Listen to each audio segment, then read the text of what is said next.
हरे कृष्णा। आप सभी का स्वागत है आज के सत्र में। हम शुरू करते हैं। ओम ज्ञानतिमिरन्धस्य ज्ञानाञ्जनाशलाखाय चक्षुरुन्मिलितं येन तस्मै श्रीगुरुवे नमः। श्रीचैतन्यमनोभीष्टं स्थापितं येन भूतले स्वयं रूप कदा मह्यं ददाति स्वपदान्तिकम्। वन्देऽहं श्रीगुरून् श्रीयुतपदकमलं श्रीगुरून् वैष्णवांश्च श्रीरूपं साग्रजातां सहगण रघुनाथान्वितं तं सजीवं साद्वैतं सार्वधूतं परिजनासहितं कृष्णचैतन्यदेवं श्रीराधा कृष्णपदान् सहगण ललिता श्रीविशाखान्वितांश्च नमो विष्णुपदाय कृष्णपृष्ठाय भूतले श्रीमते भक्तिवेदांत स्वामिनिति नामिने। नमस्ते सरस्वते देवे गौरवाणी प्रचारिणे निर्विशेष शून्यवादी पाश्चात देश तारिणे। जय श्री कृष्ण चैतन्य प्रभु नित्यानंद श्री अद्वैत गदाधर श्रीवासादि गौर भक्त वृंद। हरे कृष्णा कृष्णा कृष्णा हरे हरे, हरे राम राम राम हरे हरे। तो आप सभी का बहुत बहुत स्वागत है। तो पिछली बार जो है वो दूसरे अध्याय में हम लोग ने जो है वो देखा कि कैसे जो है अर्जुन जो है वो तय नहीं कर पा रहा है कि मुझे लड़ना चाहिए या क्या करना चाहिए, या बैठ जाना चाहिए या भाग जाना चाहिए। तो फिर उन्होंने जो है कृष्ण को अपने गुरु के रूप में स्वीकार किया। और फिर जो है अर्जुन जो है वो अ, समर्पित भावना दिखाते हैं कृष्ण को। और फिर कृष्ण जो है वो उनको जो है वो ज्ञान देना शुरू कर देते हैं। कृष्ण मुस्कुराते हैं, मंद मंद मुस्कुराते हैं। अगर अब कृष्ण के मंद मंद मुस्काने के बारे में अगर चर्चा करेंगे तो शायद 24 घंटे भी कम पड़ जाएंगे। बहुत ही कम है एक्चुअली। तो उस पे भी एक पूरा हम लेक्चर दे सकते हैं अगर वक्त मिले तो। और फिर जो है कह रहे हैं कि कृष्णा जो है ज्ञान देना शुरू करते हैं अर्जुन को। और हम लोग ने देखा कि 11वें श्लोक में कृष्ण ने कहा कि तुम क्यों शोक कर रहे हो, असोचयान जो है, क्यों इतना व्यर्थ का जो है जो है तुम शोक कर रहे हो। क्योंकि तुम तो जो है वो क्या हो, तुम तो एक जो है बुद्धिमान व्यक्ति हो, है ना। तो बुद्धिमान व्यक्ति न जीवित के लिए श्लोक शोक करता है, ना मृत मरे हुए व्यक्ति के लिए शोक करता है।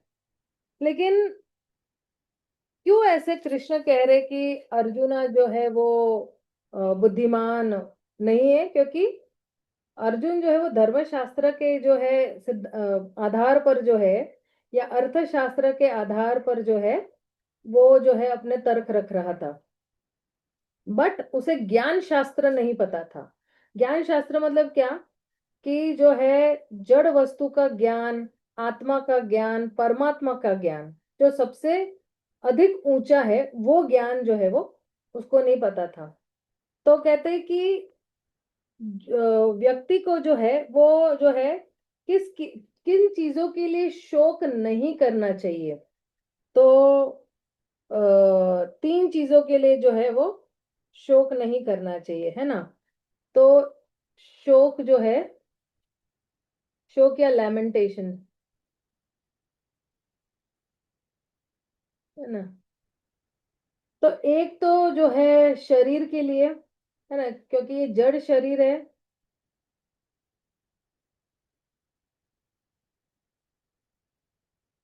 ग्रॉस बॉडी के लिए, है ना। और एक है सटल बॉडी, यानी सूक्ष्म शरीर,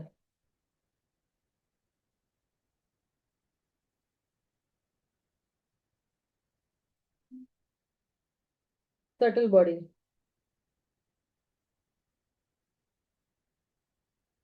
और आत्मा, आत्मा तो क्या है, अमर है ना, शाश्वत है। इसलिए व्यक्ति ने शोक नहीं करना चाहिए। अब 12वें श्लोक में एक्चुअली क्या कह रहे हैं यहाँ पे, अगर हम देखेंगे तो जो है अ, भगवान क्या कह रहे हैं, न त्वम एवाहं जातु नाशम, न त्वम नेमे जनाधिपा, न चैव न भविष्यामः, सर्वे वयम अथ परम। तो भगवान क्या कह रहे हैं कि ये जितने भी जीवात्माएं हैं ये शाश्वत है, ये हमेशा थे, है और रहेंगे।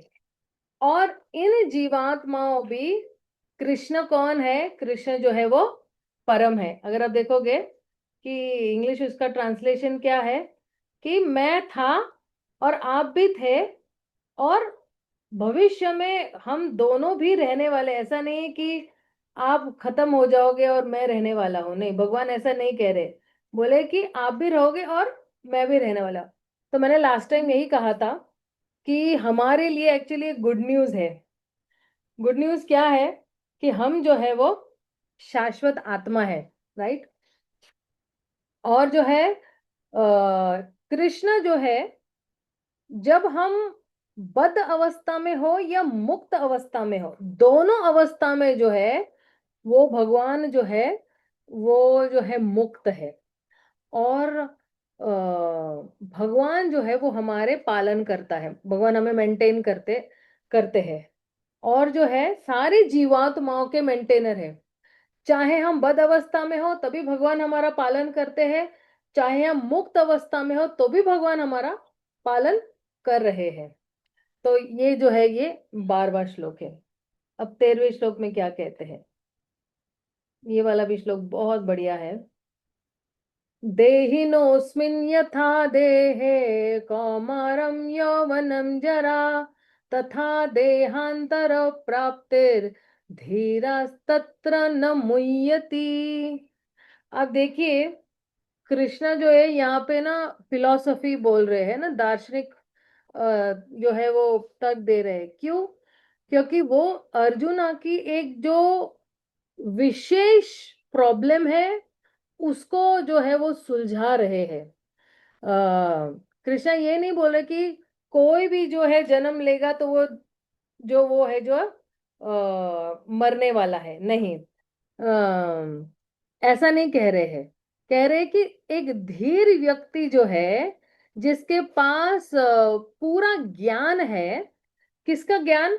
शरीर का और आत्मा का अगर ज्ञान है तो वो व्यक्ति जो है वो शोक नहीं करता। तो यहाँ पे एक शब्द आ रहा है धीर व्यक्ति। और कृष्ण ये भी कह रहे कि देखिए, आपको तो यही है ना कि भीष्म और द्रोणों के प्रति बहुत आसक्ति है या प्रेम है, और आप इसलिए नहीं लड़ना था कि वो आपके गुरु है, आपके जो है वो दादा की उम्र के हैं। तो कह रहे कृष्ण कि उनको भी आध्यात्मिक शरीर मिलने वाला है, या तो स्वर्ग में मिलेगा या तो कहीं और पे। तो फिर तुम्हें जो है शोक करने की क्या जरूरत है? तो कह रहे देहिनोस्मिन यथा देहे, क्योंकि बॉडी तो जो है वो चेंज होती ही रहती है, राइट। फिर आगे क्या कह रहे हैं, तो एक जो है धीर व्यक्ति जो है ना, इन बदलावों से जो है वो विचलित नहीं होता है। फिर आगे कृष्ण क्या कहते हैं, मात्र स्पर्शास्तु कौन्तेय शीतोष्ण सुख दुखदा, आगामापायिनो नित्या तां तितिक्ष्व भारत। तो अर्जुन एक्चुअली यहाँ पे कह सकते हैं कि मैं तो बहुत ही आसक्त हूँ, और मैं जो हूँ इसलिए शोक कर रहा हूँ क्योंकि मैं उनसे विलग हो रहा हूँ या अलग हो रहा हूँ। और इसकी वजह से मेरी जितनी भी इंद्रियां है वो बिल्कुल, जो इंद्रियां है, मन है, वो बिल्कुल जल रहे हैं। तो कृष्णा इस श्लोक में क्या कह रहे हैं, मात्र स्पर्शास्तु कौन्तेय। अगर हम देखेंगे उसका, एक सेकेंड ना। तो कह रहे हैं कि ये जो स्पर्श है, जो है ना, मात्र स्पर्शास्तु कौन्तेय शीतोष्ण। शीतोष्ण मतलब क्या? तुम जो है तुम सहन करो। क्या सहन करना है? सुख में भी और दुख में भी जो कुछ भी आता है उस चीज को सहन करना है। तो भगवान एक्चुअली हमें क्या कह रहे हैं कि दुख में और सुख में समभाव रखना है। उसको कहते हैं डुअलिटी। डुअलिटी को हिंदी में क्या कहते हैं? भगवान कह रहे हैं कि इस भौतिक संसार की जो भी सुख दुख है उसको आप सहन करो। देखिए, ये इससे पहले वाला जो श्लोक था ना, तो उसमें भगवान ने क्या कहा कि तुम जो है वो विचलित मत होना, तुम जो है भ्रमित मत हो जाना। जैसे ये जो है ना, देहिनोस्मिन यथा देहे कौमारम यौवनम जरा। भगवान क्या कहते हैं कि अगर शरीर चेंज हो रहा है या बदल रहा है, ठीक है ना, तुम क्या करो? तुम सहन करो। अगर ऐसा तो नहीं है ना कि जैसे एक छोटा सा बालक है ना, हमारा बेबी है, राइट? अभी बहुत सारे यहाँ पे मदर्स भी है या पिता भी है। तो ऐसा नहीं हो गया ना कि आपका बेबी बहुत छोटा था और अचानक से धीरे धीरे कुछ सालों में बड़ा हो गया, तो आप एकदम विचलित हो गए, अरे बाप रे मेरा बेबी बड़ा हो गया, अब क्या होगा? तो विचलित तो नहीं हो, क्योंकि उसको सहन करके पता है कि ये पार्ट ऑफ लाइफ है कि छोटा बच्चा है, फिर थोड़ा बड़ा बनेगा, थोड़ा युवक बनेगा, फिर थोड़ा फिर मिडिल एज में आएगा और फिर बूढ़ा होने ही वाला है वो। तो कृष्णा यहाँ पे क्यों कह रहे हैं कि शीतोष्णा, क्यों सहन करने के लिए कह रहे हैं? क्योंकि जो है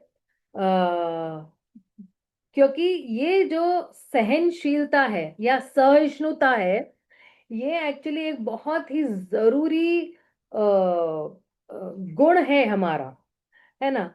जिन लोगों को अपने आगे के लक्ष्य के लिए जो है वो बिल्कुल फोकस रहना है, तो ये सहिष्णुता यानी टॉलरेंस जो है, सहन करने की शक्ति बहुत मिलनी चाहिए, या हमारे पास विकसित करनी चाहिए सहन करना।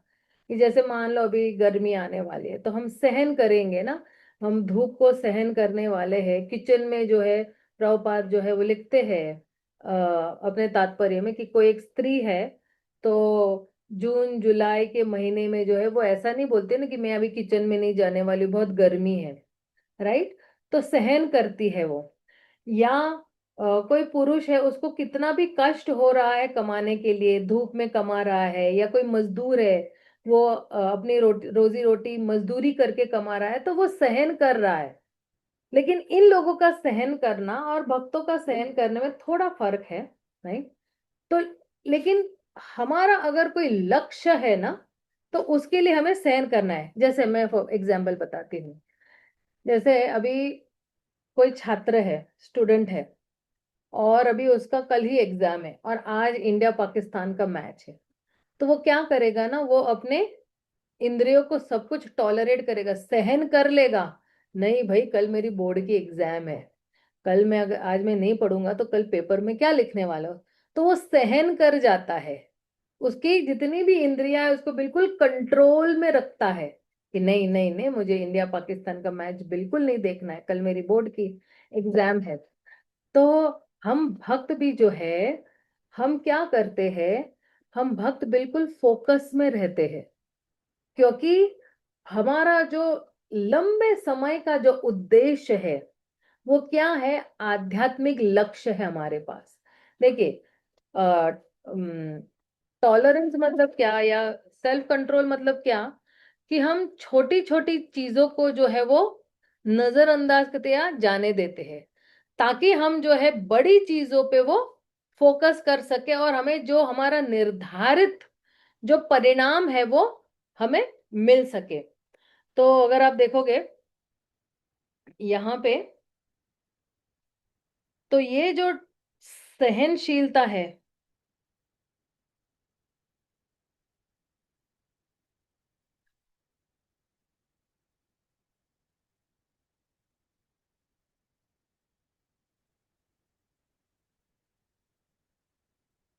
तो ये सहनशीलता मतलब क्या? कि हम ये जानते हैं कि ये जो भौतिक जगत है ये क्या है? दुखालय है और अशाश्वत है।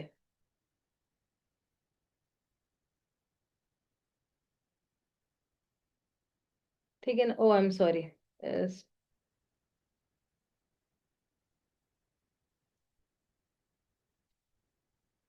है ना?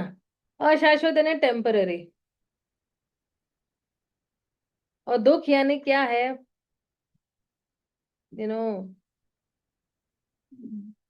दुख यानी पेन। यहाँ पे दुख मिलने ही वाला है, कुछ ना कुछ पेन मिलने ही वाला है। तो अब देखिए, अगर मैं सहन करती हूँ छोटी छोटी चीजों को, ठीक है ना, और मुझे क्योंकि बड़ा लक्ष्य प्राप्त करना है, राइट, क्योंकि मुझे भगवत धाम जाना है, मुझे भगवान के धाम में जाना है, तो मुझे यहाँ पे सहन करना ही है। तो कहते हैं कि ये जो सक्सेस है, ये कब आता है? कि जब जो है हम जो है कुछ चीजों को नजरअंदाज करते हैं, और हमें पता है कि मुझे किस पे फोकस करना है। जैसे अभी क्रिकेट मैच देखनी है या बोर्ड की एग्जाम देखनी है, तो मैंने क्या किया, क्रिकेट मैच को नजरअंदाज किया और फोकस किस पे रख रही हूँ मैं? मेरे कल की जो परीक्षा है, बोर्ड की एग्जाम है, मैं उस पे फोकस कर रही हूँ। तो कहाँ पे हमें हमारा लक्ष्य, यानी कहाँ पे हमें हमारा अटेंशन जो है वो डालना है, और कहाँ नहीं डालना है, कहाँ पे प्रायोरिटी देनी है, कहाँ पे प्रायोरिटी नहीं देनी है, कृष्णा अर्जुन को यही यहाँ पे सिखा रहे हैं। तो सहनशीलता मतलब क्या? कि हमें पता है कि यहाँ पे चीजें क्या है, यहाँ पे चीजें अशाश्वत है, और इसलिए ये हमारे लिए एक बहुत अच्छा टूल हो जाता है फोकस करने के लिए। अरे जाने दो ना, इंडिया पाकिस्तान का मैच जो है वो तो क्या है, वो टेम्पररी है। कल मैं फिर से हाइलाइट्स देख सकता हूँ, रिपीट टेलीकास्ट भी देख सकता हूँ, राइट, लेकिन बोर्ड की एग्जाम वापस नहीं आने वाली। तो फिर एक्चुअली भगवान यहाँ पे यही सिखा रहे हैं। किसी व्यक्ति का अगर कुछ लक्ष्य है, और मान लो किसी ने कोई बिजनेस चालू किया है, राइट, और वो बिजनेस पे फोकस ही नहीं कर रहा है, वो फ्रेंड्स के साथ मस्ती मार रहा है, जो है लेबर आके बैठा हुआ है, या दुकान पे कोई आ रहे, ग्राहक आ रहे, कोई अटेंड करने के लिए नहीं, वो फोन पे लगा पड़ा हुआ है, तो फिर क्या होगा? उसका नुकसान हो गया। तो जब हम अपने निर्धारित रोज के कर्म करते हैं, जैसे कोई माँ है, कोई पिता है, कोई छात्र है, कोई नौकरी कर रहा है, कोई डॉक्टर है, कोई इंजीनियर है, राइट, तो कुछ ना कुछ आनंद आएगा, कुछ ना कुछ दुख भी आएगा, है ना? लेकिन हमें क्या करना है? हमें सहन करके आगे बढ़ना है। जैसे मान लो कोई डॉक्टर है, और डॉक्टर क्या बोल रहा है कि देखो भाई, मैं ना आपको इंजेक्शन देने वाला हूँ, थोड़ा सहन कर लेना, लेकिन तुम ठीक हो जाओ जो जल्दी जल्दी। तो फिर जो है, जब इंजेक्शन देते वक्त अगर पेशेंट थोड़ा सहन कर लेता है, 10 सेकंड 20 सेकंड के लिए, तो ठीक होते। अब प्रश्न ये आता है कि हाउ टू टॉलरेट,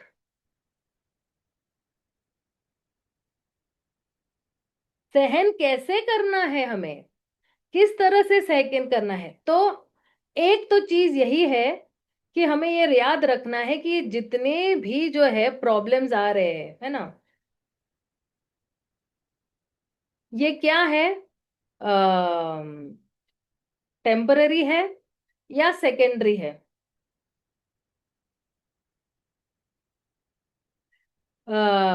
सेकेंडरी क्यों?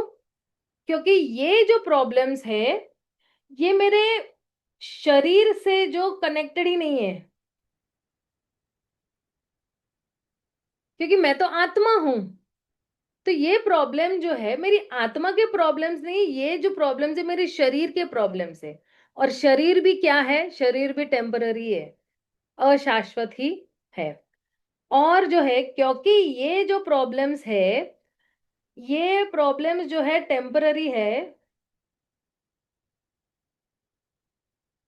तो ये बहुत, they will not last long, बहुत देर तक जो है लंबा नहीं चलने वाला है। जैसे मान लो कि अगर ये जैसे इंजेक्शन वाला ही दिया मैंने, 20 सेकंड का आपको दर्द सहन करना है बस। या अगर किसी को बोर्ड की एग्जाम तैयार करना है, तो उसको सिर्फ 1 साल ही टॉलरेट करना है, राइट। कभी ठीक है, कुछ चीजें वो आगे आगे जब उसको अगर कुछ देखना है तो देख सकते हैं, लेकिन लास्ट का जो एक मंथ है उसको दम मार के जो है वो पढ़ाई करनी है। तो वो एक मंथ, एक महीने के लिए वो सहन करता है। एग्जाम खत्म होने के बाद कौन उसको पूछने भी वाला है कि तुम पढ़ाई करो, या बोलने भी वाला है कि तुम पढ़ाई करो। तो कुछ कुछ समय के लिए उसको क्या करना है, सहन करना है। और तीसरी बात ये है कि अ, हम जो है सहन सहनशीलता को कल्टीवेट करते हैं हमारे लाइफ में। और हम लोग एक्चुअली कैसे कल्टीवेट करते हैं, हम यही याद रखते हैं कि ये सारे जो एक्सपीरियंसेस है, ये जो जो जितने भी एक्सपीरियंसेस है, ये एक्चुअली मेरे जो है मुझे, मैं आत्मा हूं, मुझे नहीं हो रहे, लेकिन ये मेरे शरीर को हो रहे हैं। और शरीर क्या है, शरीर तो जो है वो अशाश्वत है ना। शरीर आज है और कल नहीं रहेगा। तो ये जो है, ये सारे एक्सपीरियंसेस जो है वो, they not truly happening to us, but they happening to our body, हमारे शरीर को हो रहे हैं। तो अब जो है, ये जब टॉलरेंस पावर थोड़ा बहुत आ जाएगा, तो कृष्ण जो है वो अगले ही श्लोक में हमें बताने वाले हैं कि अगर मैं सहन करता हूं तो मुझे क्या लाभ मिलने वाला है। तो आइए देखते हैं। ओ आई एम सॉरी। हम्म।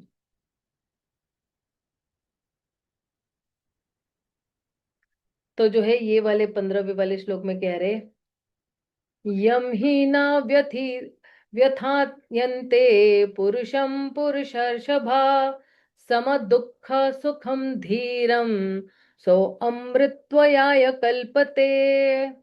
तो कह रहे हैं कि अगर आप सहन कर लेते हो तो आपको लाभ क्या मिलने वाला है। तो एक्चुअली क्या कह रहे, अरे कहाँ गया वो श्लोक।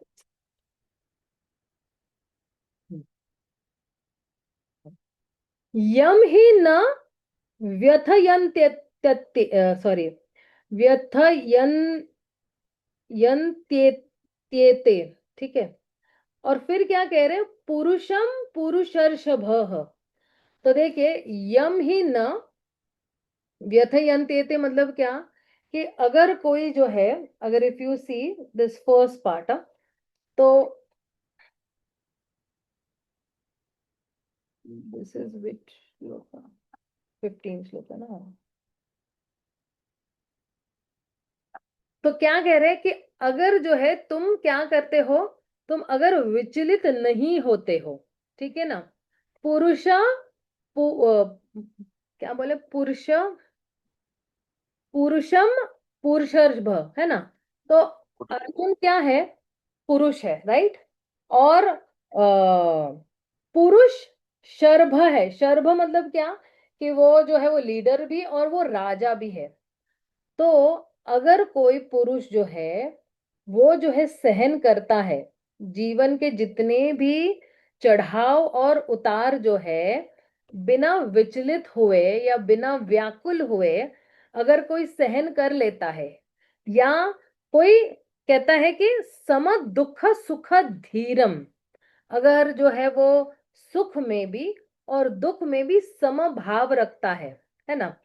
तो क्या कह रहे हैं, सो अमृत सो अमृत त्वाय कल्पते। तो ऐसा व्यक्ति जो है वो किसके लिए जो है वो बिल्कुल योग्य बन जाता है, वो मोक्ष के लिए योग्य बन जाता है। अब हमें क्यों सहन करना है, क्योंकि हमें इस भौतिक जगत से जो है वो मोक्ष चाहिए। हमें इस भौतिक जगत में नहीं रहना है, जहाँ पे जन्म मृत्यु जरा व्याधि आदि दैविक आदि भौतिक आदि आध्यात्मिक क्लेश ही क्लेश है। तो अगर यहाँ पर मैंने सहन कर लिया है, मैंने टॉलरेट कर लिया है, तो देन दिस मोक्ष का पाथ, ये जो मोक्ष की ये जो राह है, ये बड़ी आसान बन जाती है मेरे लिए।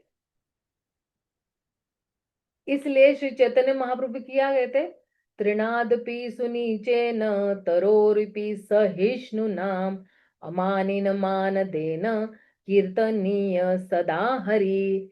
ये व्यक्ति जो है वो अगर कोई जो है कीर्तनीय सदा हरि करता है, त्रिनादपि सुनी चेन है, तरोरपि सहिष्णु नाम है, अगर सहन कर लेता है, तो फिर वो जो है ही becomes the rightful air for liberation. वो मोक्ष के लिए वो जो है वो सही पात्र बन जाता है, उसको मोक्ष जो है बहुत आसानी से मिल जाता है। अब अगला श्लोक देखते हैं हम लोग। हम्म। तो अभी देखिए ये 16वां श्लोक में भगवान क्या कहते हैं। नास्तो विद्यते भावो न भावो विद्यते सतः, उभयोरपि दृष्टो अनंतस् त्व अनन्योस्तत्वदर्शी भी। तो अब देखिए यहाँ पे कृष्ण क्या कह रहे हैं। कृष्ण यहाँ पे जो है वो बता रहे हैं इस 16वें श्लोक में, वो जो है हमारे जो है जीवात्मा के जो है वो दो स्वभाव है, एक भौतिक और एक आध्यात्मिक। सो स्पिरिचुअल एंड मटेरियल। ओके। तो अब देखिए कि भगवान जो है यहाँ पे आध्यात्मिक स्वभाव और भौतिक स्वभाव के भी बारे में बात करें, और यहाँ पे जो है वो शरीर के बारे में भी बात करें और आत्मा के बारे में भी बात करें। मतलब क्या, यहाँ पे शरीर जो है भौतिक और यहाँ पे आत्मा जो है आध्यात्मिक। और अब जो है भगवान क्या कह रहे हैं तो कह रहे हैं कि अम, अ, उभयोरपि दृष्टो अनंतस, दृष्ट अनंतस। अगर हम दृष्ट अगर देखेंगे इसको,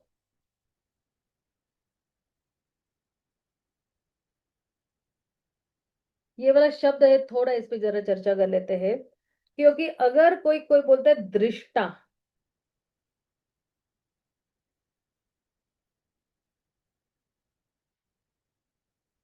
और बोल रहे अनंतस,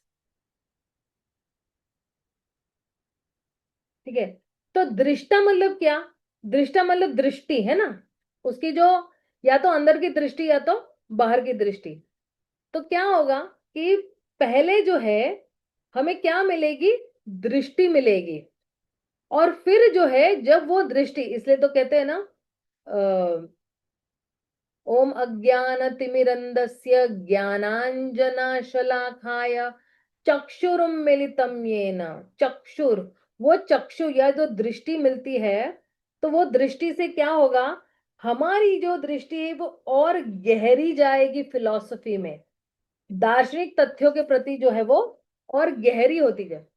और फिर जो है हमारी दृष्टि जो है वो एक निष्कर्ष पर पहुंचेगी। मतलब क्या कि हमें पता है कि जो है वेद ही जो है सब कुछ है, राइट। वेदों में ही क्या है वो सारा ज्ञान हुआ है।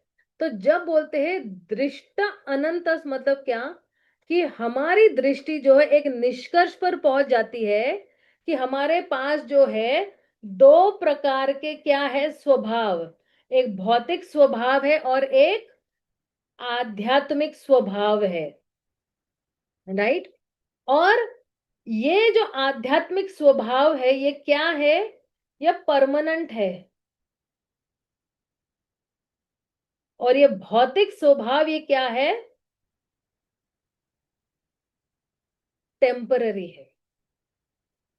तो ये हमें दृष्टि मिल जाएगी कि अरे ये जो है सब कुछ भौतिक चीज तो सब कुछ टेम्पररी, आज सुख है तो कल दुख है, तो फिर सुख है फिर दुख है, ये सब तो चलता रहेगा।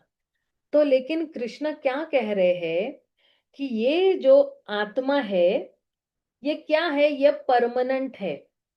लेकिन ये जो शरीर है वो क्या है, वो टेम्पररी है। और कृष्णा कह रहे हैं कि जब कृष्णा दृष्टो अनंतस कह रहे हैं और फिर बाद में क्या कह रहे हैं, तत्वदर्शी भी है ना, तो अनन्योस्त तत्वदर्शी भी। जब तत्वदर्शी भी मतलब क्या कि जिन जिन जिन जिन लोगों ने जो है वो तत्व का दर्शन किया हुआ है या परम सत्यों को देखा हुआ है, तो वो लोग इसी निष्कर्ष पर आए हैं कि हमारा ये जो शरीर है, तो ये जो है इसका जो अस्तित्व ही है वो क्या है, वो असत है ना। क्योंकि क्या कह रहे हैं कि टेम्पररी है, और जो है इस आध्यात्मिक शरीर के लिए जो है, जो या जो कहते हैं कि सॉरी, आध्यात्मिक आत्मा के लिए ना, क्योंकि दिस इज आत्मा, सोल, ये सोल के लिए जो है कोई बदलाव नहीं है, कोई बदलाव नहीं है इस आत्मा के लिए। और फिर जो है फिर भी ये आत्मा क्या है, असत है ना। सत, चित और आनंद। तो इसलिए जो है, अगर यहाँ पे ना इसको जो है मैं अगर मटेरियल, स्पिरिचुअल, या उसको एक्चुअली ये भी कर सकते हैं, एक सेकेंड ना,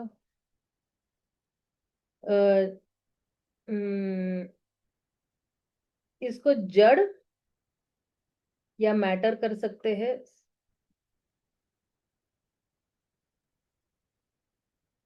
और ये चेतन, स्पिरिट। जड़ और चेतन पता है ना। ओ, ओ, ओ, ओ, ओ, ओ, ओ, ओ, ओ। एक सेकेंड ना।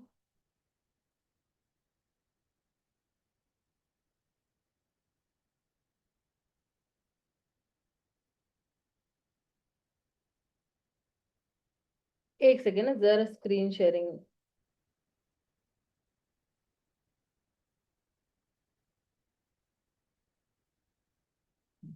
कभी कभी ना टेक्नोलॉजी भी। अब देखिए कि जड़ चीजें और चेतन चीजें के बीच में एक्चुअली क्या है, क्योंकि ये जो जड़ है ना, ये शरीर है, ठीक है। तो शरीर जो है हर वक्त, एवरी मोमेंट चेंज होते रहता है ना, बदलते रहता है। लेकिन ये जो आत्मा है, ये जो है वो जो है नहीं बदलती है। आत्मा बिल्कुल सेम रहती है, ठीक है ना। अगर जो है शरीर बदलता है, मन भी बदल जाता है, दोनों बदल जाता है, फिर भी आत्मा क्या रहती है, बिल्कुल सेम रहती है। और एक और बात है एक्चुअली यहाँ पे, अगर मान लो यहाँ पे हम लोग एक ले लेते, दूसरा हम लोग देखते हैं कि अ, अगर हम भौतिक शरीर लेते हैं, तो शोक और मोह रहना ही रहना है। लेकिन आत्मा जो है के पास कोई शोक नहीं है और मोह भी नहीं है। मतलब क्या, कि आत्मा का जो रिश्ता है, न जड़, न शरीर से है, सॉरी, न सूक्ष्म शरीर से है,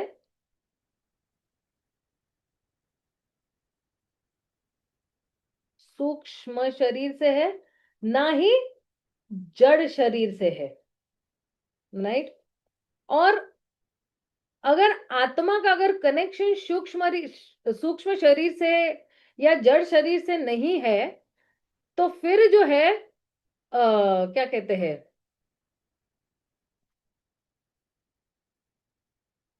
एक सेकेंड ना।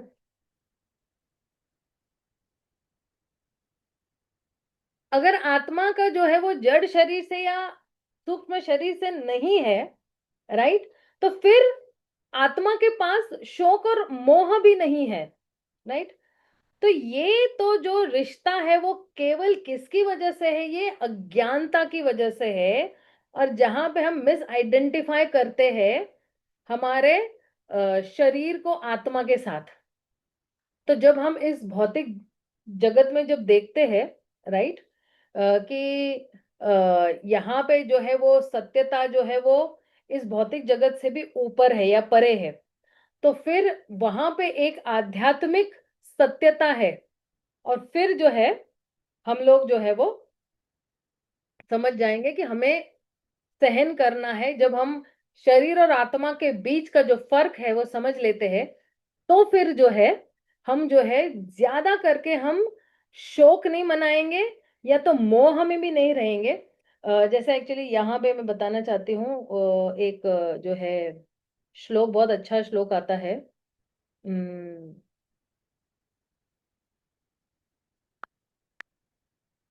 भागवतम में जो है वो,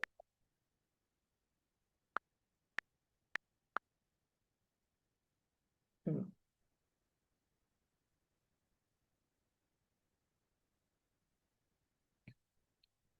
यस्या वैष्णमायानां कृष्णा परम पुरुषे भक्तिर उत्पदते पुंसा शोक मोह भयापह। इसका अगर हम ट्रांसलेशन देखेंगे ना, बहुत बढ़िया है। मतलब ये मेरा one of my favourite shlokas है। कहते हैं कि जब सिर्फ हम लोग वैदिक शास्त्र जो है ना, वैदिक लिटरेचर को हम सिर्फ सुनते हैं, तो क्या होगा? यस्या वै शुण माया नाम, जब हम सुनते हैं, यस्याम, यस्या मतलब ये जो वैदिक ग्रंथ है, अगर हम सिर्फ सुनते हैं, तो क्या होता है कि कृष्णा परम पुरुष है। तो हमारा जो प्रेम है भगवान के लिए जो है, भक्तिर उत्पदते पुंसा, भक्ति, फीलिंग्स ऑफ डिवोशनल सर्विस, यानी प्रेम भला भाव जो है वो उत्पन्न हो जाता है। किसके लिए? परम पुरुष के लिए, कृष्ण के लिए उत्पन्न हो जाता है। और फिर जब ये प्रेम भरा भाव भगवान के लिए उत्पन्न हो जाता है, तो फिर क्या होता है? तो कहते हैं कि जो है भक्ति उत्पन्न पुंसा शोक मोह भयापह, क्या दूर हो जाएगा हमसे? शोक, मोह और भय जो है वो क्या हो जाएगा? अपाह, वो बिल्कुल जल जाएंगे। तो तुरंत ही जैसे कोई जंगल में कोई बिल्कुल आग लगती है, तो सब कुछ जला के खाक कर देते ना, उसी तरह जब भगवान के लिए ये प्रेम भरे भावनाएं जब उत्पन्न होती है, तब शोक मोह और भय बिल्कुल दूर चले थे। जो व्यक्ति रोज भगवत गीता पढ़ता है, जो व्यक्ति रोज भागवतम पढ़ता है, वो व्यक्ति के जीवन में कभी शोक, कभी मोह और कभी भय नहीं आएगा। उस व्यक्ति को कभी भय जो है वो सताएगा ही नहीं। जैसे प्रभुपाद भी जो है वो तात्पर्य में एक्चुअली वही कह रहे हैं। 16वें अध्याय के एक्चुअली पहला ही श्लोक है, अभयम सत्व संशुद्धिर ज्ञान योग व्यवस्थिति दानंदमश्च यज्ञश्च स्वाध्यायस्तप आर्जवम। अभयम, जो व्यक्ति भगवान की शरण लेते हैं, तो भगवान 16वें अध्याय में कहते हैं उस व्यक्ति को अभय मिल जाता है। अभय मतलब क्या? कि जैसे हम लोगों को भय क्या होता है ना, अरे बाप रे, मेरा भविष्य क्या होगा, अगर पैसे नहीं मिले तो मेरे बच्चों का भविष्य क्या होगा, हमारा क्या होगा, घर नहीं होगा तो बैंक बैलेंस नहीं होगा, तो ये सारे भय है हमारे पास। लेकिन जिस व्यक्ति ने भगवान की शरण ली हुई है, उसके पास जो है ये भय है ही नहीं। अभयम सत्व, उसके पास अभय तो है, लेकिन सत्व समशुद्धिर, उसके पास शुद्धता भी है। उसका हृदय जो है ये वैदिक ग्रंथ सुनकर जो है वो बिल्कुल शुद्ध हो गया है। तो जिसके पास मन शुद्ध हो गया ना, उसके पास कोई भय नहीं रहता, वो बेचारा अभय बन गया, अभयम हो गया है। तो एक सेकेंड, हम लोग आते हैं जरा अपने इस वाले इस पे, सेकेंड वाले। तो आइए जरा 17वें श्लोक पे जाते हैं। अब यहां से जो है ना, भगवान बहुत इंटरेस्टिंगली क्या बता रहे हैं पता है आपको? कि ये जो आत्मा है, इस आत्मा की विशेषताएं क्या है, what are the characteristics of a soul. तो हम लोग ने देखा, एक तो है कि भाई जो है आत्मा चेंज नहीं होती, आत्मा वैसे की वैसे रहती, शरीर चेंज होते रहता है। या जो है आत्मा जो है वो शरीर के अंदर रहती है। या जो है हम लोग ने ये भी देखा कि ये आत्मा को कोई जो है वो मार नहीं सकता। अब देखिए ये वाले श्लोक में यही कह रहे हैं, अविनाशी तु तद्विधि येन सर्वमिदं ततं विनाशम अव्ययस्यास्य न कश्चित कर्तुम अर्हति। तो क्या कह रहे, ये जो आत्मा है ना ये अविनाशी है। और ये अविनाशी जो है आत्मा जो है ये कहाँ पर है, ये न सर्वम इदम ततम, पूरे शरीर में जो है वो व्यापित है। लेकिन इसकी जो चेतना है वो क्या कहते हैं, इंडिविजुअल है, मतलब अपने उसका एक अपना अस्तित्व है। और ये जो है अव्यय भी है। अव्यय मतलब क्या, कि इसका नाश कोई भी नहीं कर सकता है। तो एक तो है इसी, इसलिए तो ये सारी गुड न्यूज है। मैंने ये बताया कि आपके लिए गुड न्यूज है। ये गुड न्यूज क्या है, अरे बाप रे, मैं तो जो हूँ अविनाशी हूँ, मैं जो हूँ मुझे कोई मार नहीं सकता है। या जो है मैं देखो जब कहते हैं ना कि अव्यय मतलब क्या, कि सड़ना और गल जाना, नाश हो जाना, है ना। तो हमारा नाश भी नहीं हो जाता है, हम कभी जो है सड़ के गल के कहीं गिर भी नहीं जाते हैं। तो ये एक बहुत बढ़िया हमारे पास गुण। फिर आगे क्या कह रहे हैं, अंतवंता इमे देहा नित्यस्योक्ता शरीरिणा अनासीनो प्रमये प्रमेयस्य तस्माद्युध्यस्व भारत। तो कह रहे हैं कि ये जो अंतवत्वा इमे देहा, ये जो भौतिक शरीर जो है ये क्या है, ये नश्वर है, ये नाश इसका हो जाता है। और नित्य स्योक्ता शरीरी नहा, तो ये जो है आत्मा जो है वो क्या है, वो अमर है, मतलब वो शाश्वत है। एक सेकेंड ना।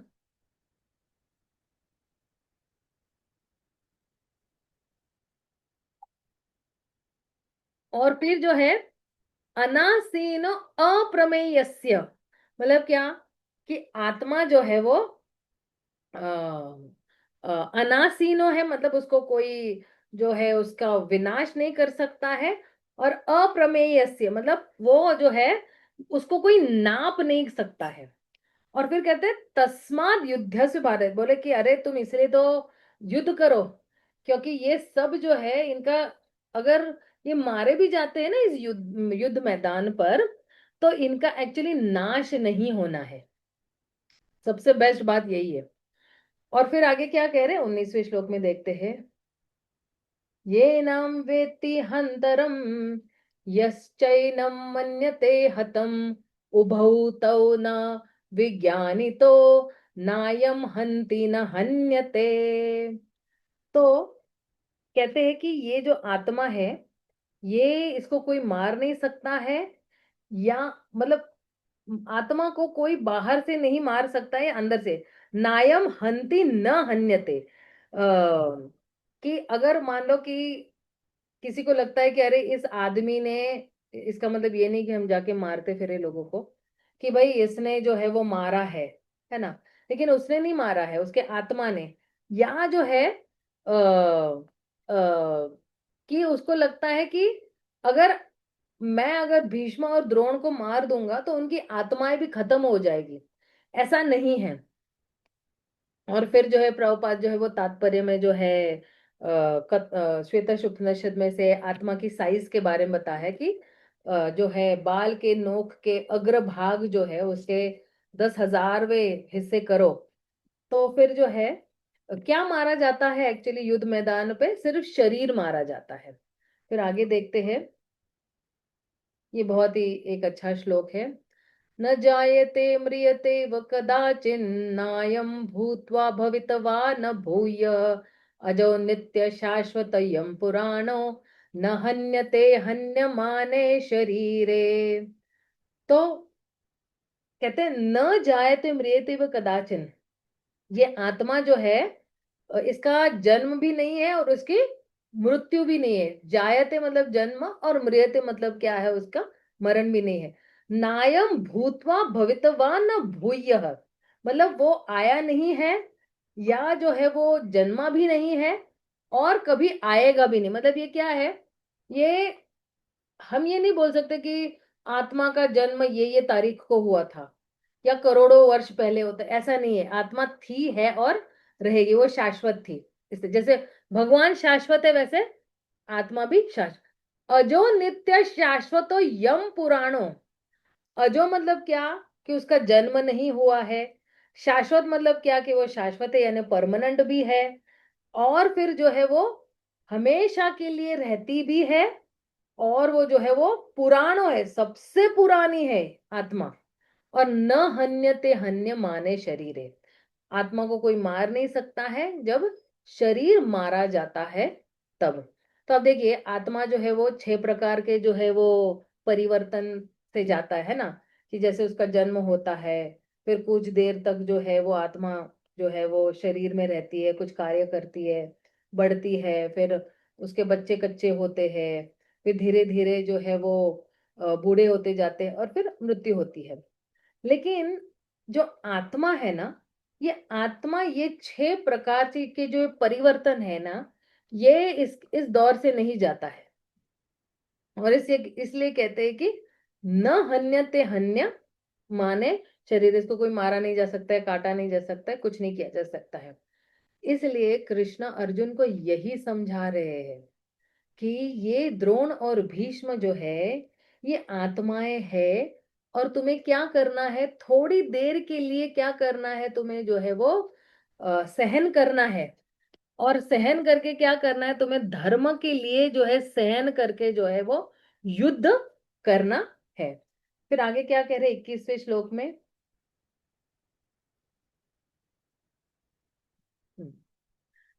कह रहे वेदा विनाशिनं नित्यं येनम अजम अव्ययम कथम स पुरुष पार्थ काम घातयति हंतिकम।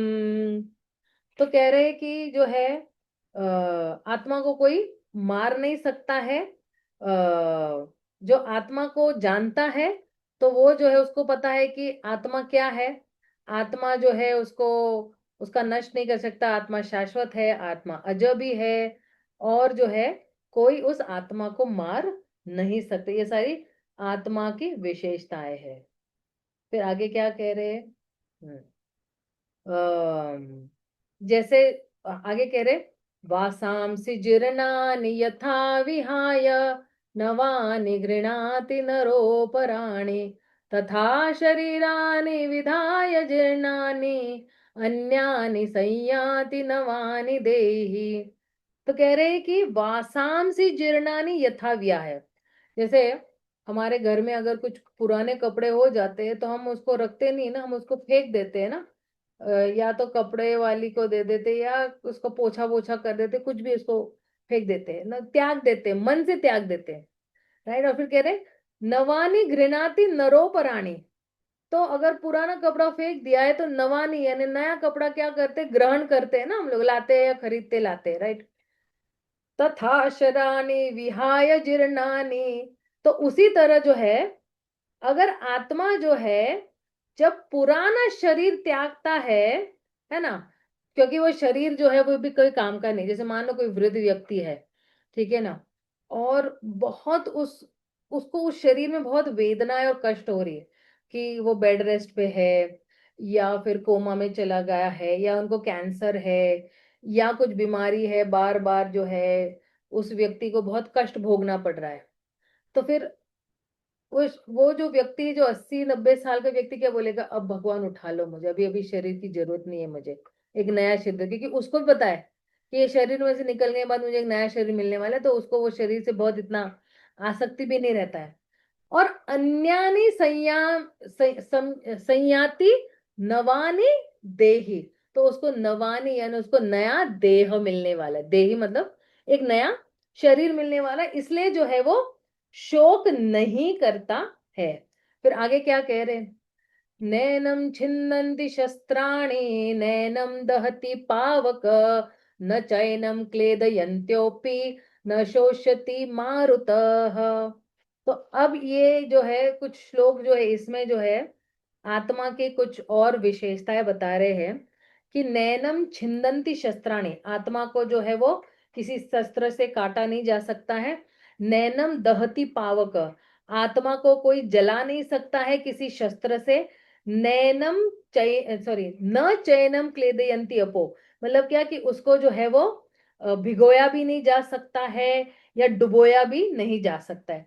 न शोचति मारुतः, न शोचति मारुत मतलब क्या कि उसको जो मारुत मतलब क्या, हवा है ना, तो उसको कोई हवा से भी उसका नाश नहीं कर सकता है।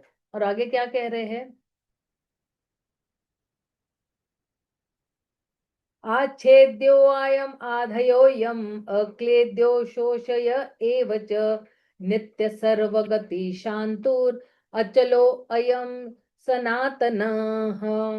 तो क्या कह रहे हैं कि ये जो है आच्छेद्य यम आधेय मतलब क्या, इसको आच्छेद्य मतलब कोई उसको तोड़ नहीं सकता है या उसको कोई जो है जला नहीं सकता है।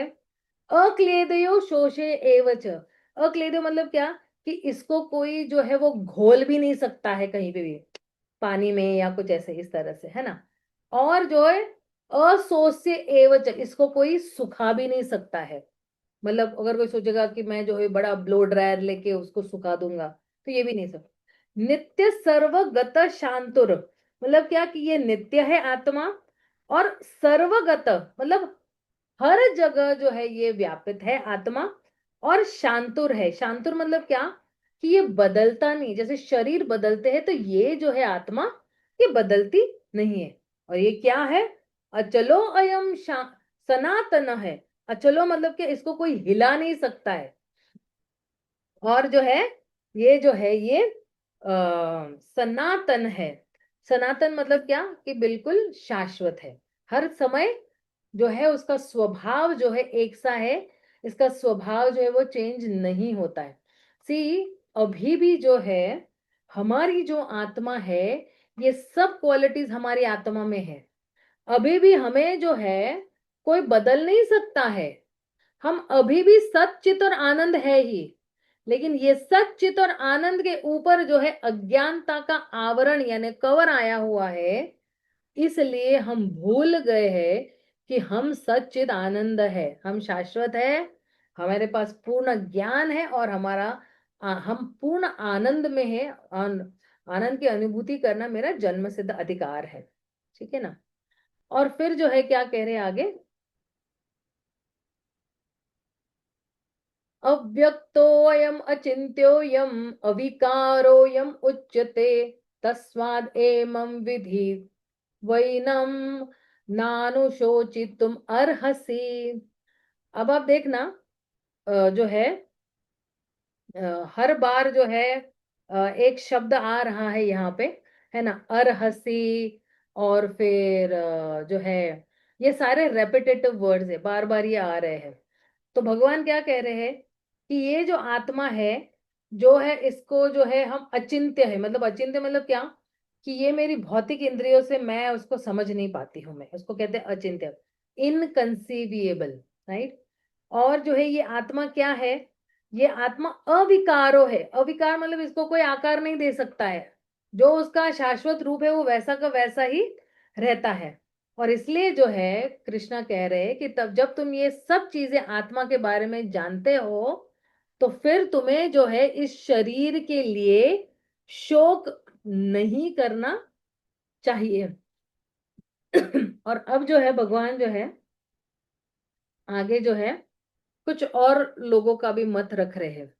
अथ चैनम नित्य जातम नित्यम व मनस्येत अमृतम तथापि त्वम महाबाहो नैनम शोची तुम अर्हसि।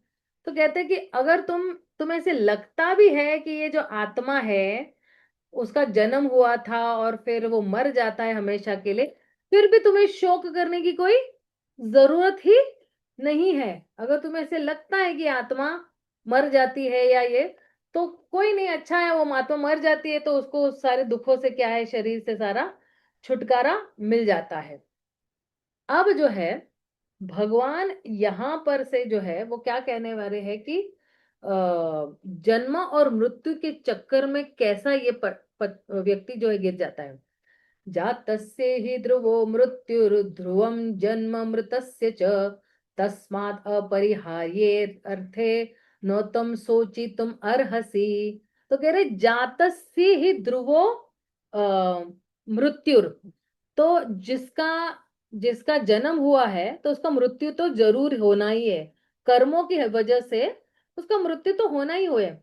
और ध्रुवम जन्म मृतस्य च, मतलब जब मृत्यु के बाद जो है उसको फिर से क्या मिलने वाला है, जन्म मिलने वाला है।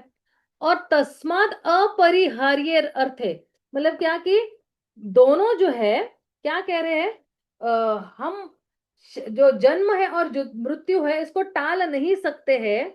और इसलिए बोल रहे कि तुम तुम्हारी क्या है, तुम तुम्हारा कर्म करो।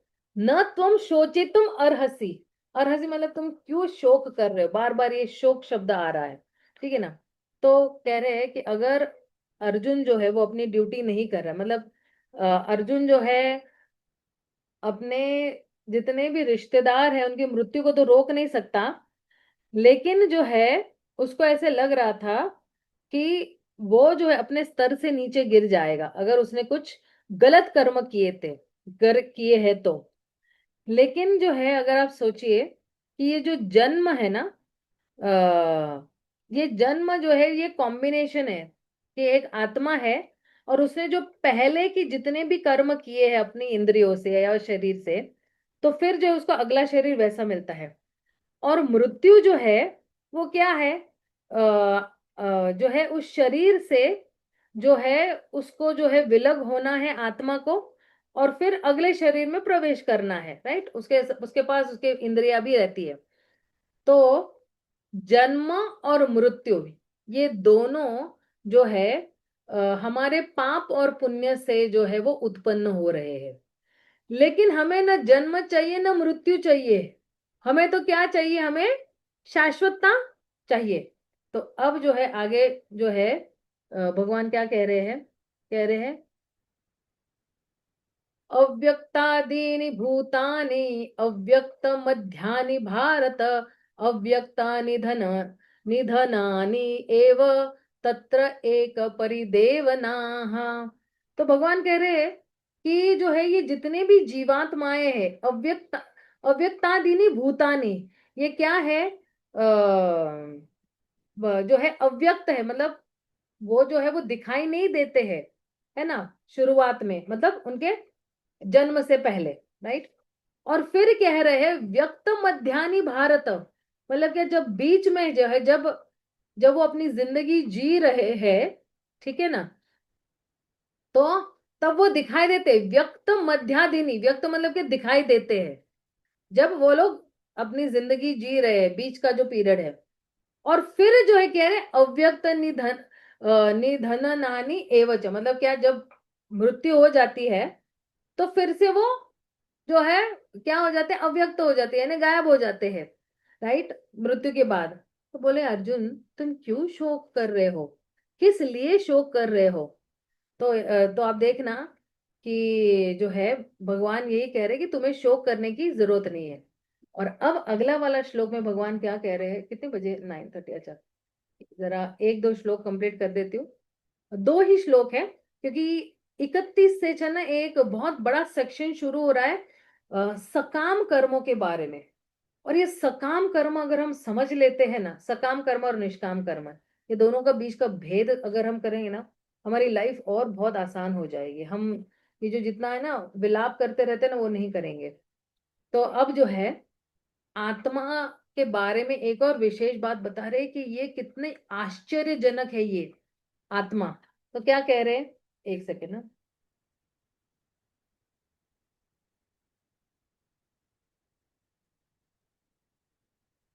आश्चर्यवत आश्चर्यवत पश्यति कश्चिद एनम आश्चर्यवद वदति तथैव चान्यः आश्चर्यवत् चैनम अन्य शृणोति श्रुत्वापि एनम वेद न चैव कश्चित्। अब जो है आशीर्वाद पश्यति, कई लोग जो है वो देखते हैं, पश्यति मतलब देखना, वो क्या देखते हैं कि अरे ये कितना आश्चर्यजनक है आत्मा, और कई लोग जो है वदती मतलब क्या, उसका वर्णन करते हैं कि ये बहुत ही आश्चर्यजनक है।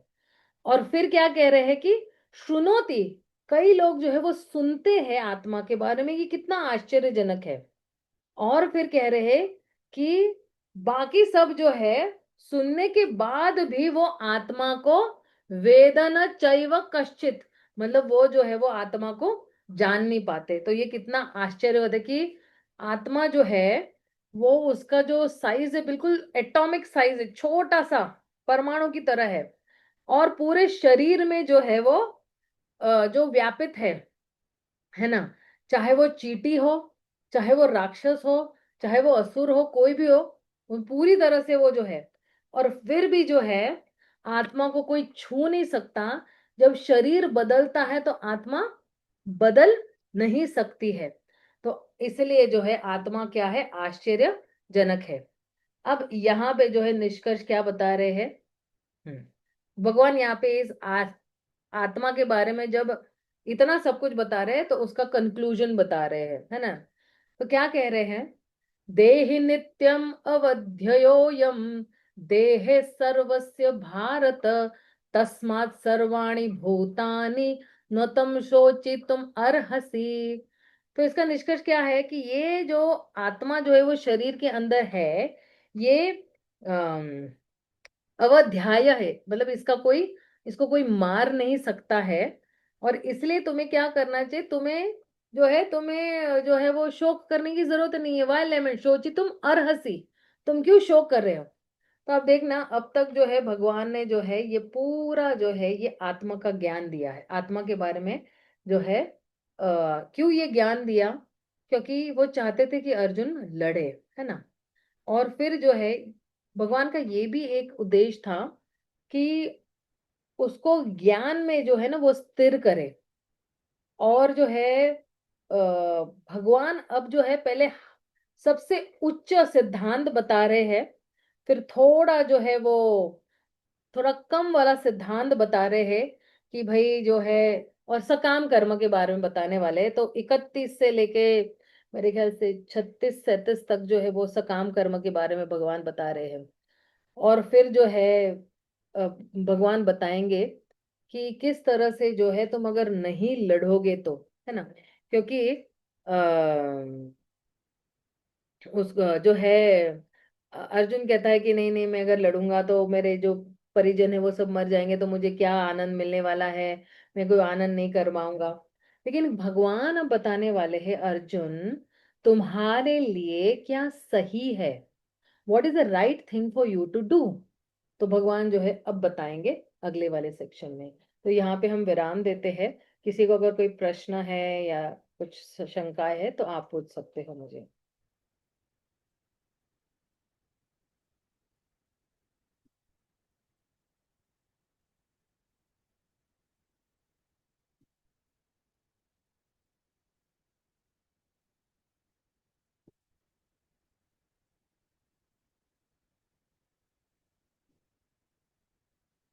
हरे कृष्णा, किसी को कोई प्रश्न है या नहीं है।